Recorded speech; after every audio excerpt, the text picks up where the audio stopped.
I am curious, man, as far as I know you have stories. And, I just want to pick your brain because, it's not every day we get to talk to the person who gets paid to knock niggas out, you know what I'm saying, for a living, you know what I'm saying? First and foremost, I'm just curious, not only, let's do it like this, because I'm curious about, situation that you were involved in, but also situation that you just seen, because I know you've seen just the craziest shit. But before we even get to that shit, just you in general, man, how many people would you have to say you had to actually just go full force and just gotta deck this nigga? How many times situations on the job? I don't want to, we get into personal, but on the job, how many times have you had to I gotta handle this nigga now? Shit, a little bit over 20, man. A little bit over 20. God damn. Damn, that's a lot. Now think about it. Now I've met security who look for that shit. Like I can't wait to. Those are the ones I don't like working with. Yeah. I swear I knew this one. It was a little bitty nigga, but he knew like Taekwondo or something. He couldn't just wait to kick niggas and shit. Those are guys I really don't like. I mean, they doing their security, but it's some people that don't do security. They just jump in it and they think you jumping in just for that. Right. And that's what I have to learn to teach now. Like you can't just because with security we have the authority to fight. Mm-hmm. I don't condone fighting. Like don't do it, bro. You know what I'm talking about? Like especially what's going on now. At what rate do y'all get sued? Because have you ever been sued or okay? Thank God. Like, because I know that happens sometimes, right? Yeah, a lot of times we get the club in trouble. Yeah, I mean, I know the suing is more the white way to do it. Yeah. The black way, they be wanting retaliation. Like, have you had a situation you had to any blowback from a situation where you had to do your job and a nigga was drunk, had to put him, hey, does it ever come back on you like, nigga, I'm on your ass now? God said the same. No, it never came back on me like that. A guy have approached me and say, "You beat my nephew up last night," and being me, we out in public. I'm looking like shit. What you want to do? He say no. He deserved it. You know what I'm saying? That's what he get for out there showing out. And I tell him, hey man, he was doing this, and that. And I try to tell him, calm down. He popped off. I'm gonna defend myself first and foremost. Yeah, as you should. But I'm not gonna overdo it. Is what your other question was earlier. Right. I'm not gonna overdo it. You can't overdo it. Yeah. Oh yeah, I had to whoop that nigga bitch ass. Like, really say you had to do what? You really don't have to whoop nobody, bro. Like. Guys like me, that's from the neighborhood, from the hood and shit, you know what I'm saying? Let's say you come up, you gotta defend yourself. But working in that shit, you gotta defend yourself. And defend yourself, you just, you can rush them out the door or whatever, but you don't have to beat them senseless. That's where we get in trouble. That's where some of us get in trouble. Because we overdo our job. You know what I'm saying? Like, man, yeah, it's crazy. I'm glad you, bro. Cause I've seen the best way I've always seen it done is a nigga hit him and then grab him in the hand. Yeah, that's the proper way. The managers give us a little light. Hey man, handle yourself, but don't overdo it. Yeah. So motherfucker get in your face. Right. You tell them more than whatever your rule is. Me, all 2 times is enough. Right. Hey man, going on. You said in my face, I'm gonna give you one. I'm gonna walk you out this door though. Right. But I'm not gonna give you one, beat you, and make a scene where, go on out the door, man. Or I'm mature now. I'll walk you out. Right. And talk to you. Hey, have you ever, when in your early days, have you ever been like, hey, you in here smoking weed? You gotta give me $50. Has that? Yeah. I see niggas approach Weeda like, hey man, I see niggas try to throw money at this nigga like, hey, before the deed is done, like, hey, I just want to make sure I take care of you if you need a bottle. You don't know what they about to do. They just want to look after you. Hey, here, because they know they about to fuck up later on. they know they about to do. They gonna do some function later on. Like, let me get this nigga good favor real quick. Hold on, nigga, light the blunt up. And you walk up, you don't even have to look at the nigga. Jesus. Yeah, a lot of times, man, in my early days, that shit was wild. Man, I do want to ask you, man, as far as, you said, a good 20 times, it had to get, serious for you. Can you give us one story as far as the time? What took place for it to go down? Or just one that you really remember, like, damn, it was just a wild situation that, I was just part of and that happened. Can you give us at least one? Man, I say about half a year ago, my last real altercation, I was breaking up a fight at ALD. Man, I don't know why niggas fighting. Well, I know why niggas fighting. Breaking up a fight at ALD, I'm breaking it up. I'm talking about the fight was so big, I try to protect the guy. Dudes running left and right, popping his ass. I'm like, damn. I'm trying to protect him. I'm getting them out. They see me, they not hitting me, they gone. So this motherfucker takes a bottle and cross the mouth of the motherfucker. I'm like, and ripped my shirt off me. The person you trying to protect? The person I'm trying to protect, I grab him, tell him to calm down. I'm telling him to calm down. The motherfucker gets a bottle, slaps me in the mouth with it, and rips my shirt off.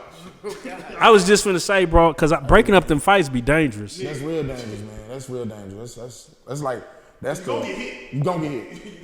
You gotta know how to go in there first of all, foremost.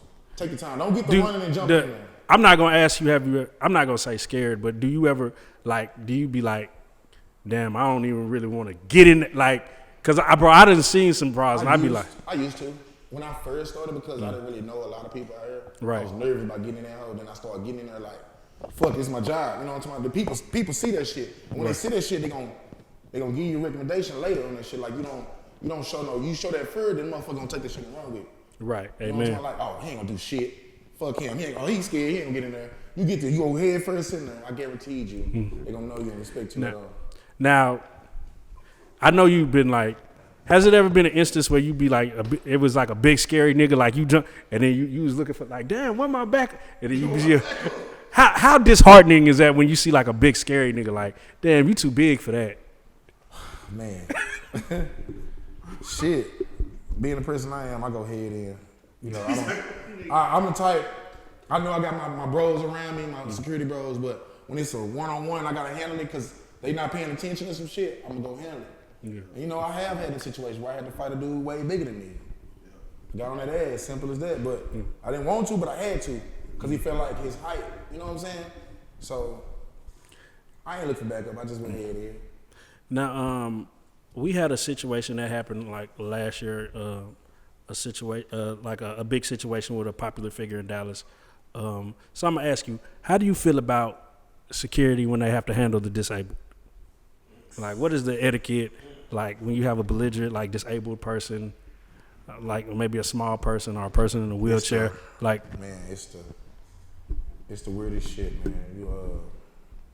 You handle it with force, but you don't give them force. When a person like that, you just got to, more than anything, you have to talk. Yeah. Right now, what's rattling them up is the atmosphere, people around him. If you get to him before all that shit down and tell him, hey man, look, don't embarrass yourself. Because this was the next route from her, you're gonna either get put out, put to sleep. You see them other guys over there, they gonna beat your ass. You know what I'm saying? We got these new young guns. Hey, they don't give a damn. Right. I'm trying to talk to you. Listen to me. Look at me, listen to me. Calm down or walk out of here, baby. Go ahead, enjoy your night, go home peaceful.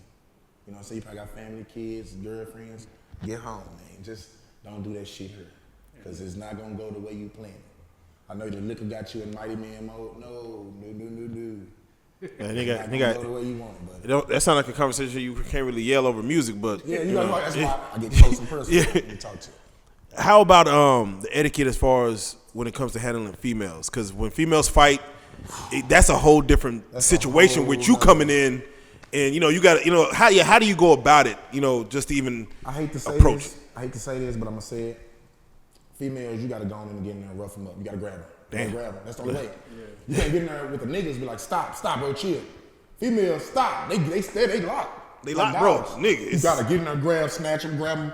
You gotta give them a little force. Grab them by the neck, grab them by the arm. They gonna feel it. Then they don't wanna. When they feel that, they gonna start. I don't wanna. Calm down. Get the fuck out of here. Calm down.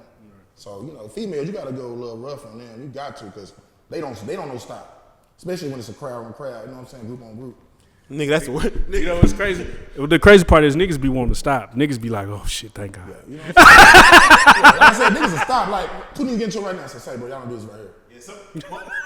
Nah, most niggas don't pop off until they see security. Okay, security here. Okay, well, now we can go now. You know what I'm saying? This whole gonna last like 30 seconds. Dude came and asked me one night.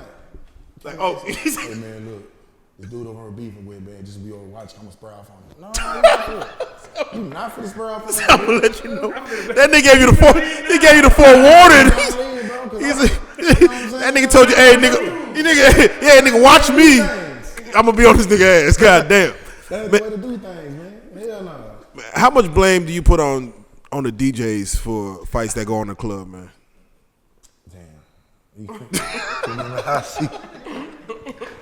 DJ is my homies, man. DJ is my homies, man. But they be Nah, I know you. You know what? Take that back. DJ is my homies. It's some that's not paying attention, some that's paying attention. And they actually use the ones that's paying attention to help me alert. I can only see so much. But since they over, they can see and they let me know. You know what I'm talking about? Like, you know, for example, my boy Papa Run, you know, all my DJs, they be at AOD, you know, Thriller and them be up in there, you know, they'll see it. They'll tell me a pinpoint where it's at, just in case I miss it, you know what I'm saying? So then you got your other DJs that'll fuck around and just be looking. Looking and just saying my name. I'm looking like, where the fuck to go? Who? Where? Who? You know what I'm saying? Oh, shit. They over there. Just screaming, just hollering out weed. And I'm looking like, what? Where? Who? They just looking like that. They was over there fighting about then that nigga put on Get It Back in Blood. Some of them will play some rowdy shit, though. And I just look at them like, really, bro? Like, you know, and one thing I always hated was when clubs close after a fight. Do you think if a big fight breaks out, a club should keep going, or they should say, hey, you know, it depends on the situation. you know, it's still live in here. It's still too crazy. If it's still live and the money's still been made, I agree. Keep running the club. Keep running the program. But if it's getting too out of hand and it's beyond the security, don't shut it down, because now it's getting bigger to where innocent bystanders getting hurt, and you don't want that. Yeah, nah, for real. What's the biggest crowd of a fight you've seen? About how many motherfuckers were going at it? Well, shit, on social media at XTC, they had a big ass fight. Boy, what? They had a big ass 20-on-20 fight. You know what I respect about XTC? All their fights be sanctioned. Like, it be they have like a little meeting. They look forward to this shit. And then they be like, they talk about it. They be like, who finna get their ass whooped? And then they just come to like the little center. They be in the middle, man. That's on social media. That's the biggest one I've seen, but biggest one I've been in, I would have to say Black Orchid. Back in the Black Orchid days, we had a big ride like that. Jeezy night. Yeah. So are you good for a fight nowadays? Like, what? Am I good for a fight right now? I could say yeah. Okay. I can give you some, but do I want to? Nah. But just don't take me. My heart, right? My heart ain't either. I don't want to have to beat your ass today. That's it.